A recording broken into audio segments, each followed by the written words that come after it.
Hello everyone and welcome to this quick guide on how to track Temu delivery date without app.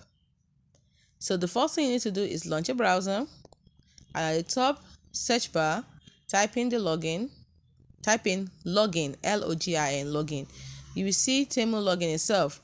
Go ahead, tap on it, and then make sure that you are logged into your specific account by putting your credentials, and you will see a page.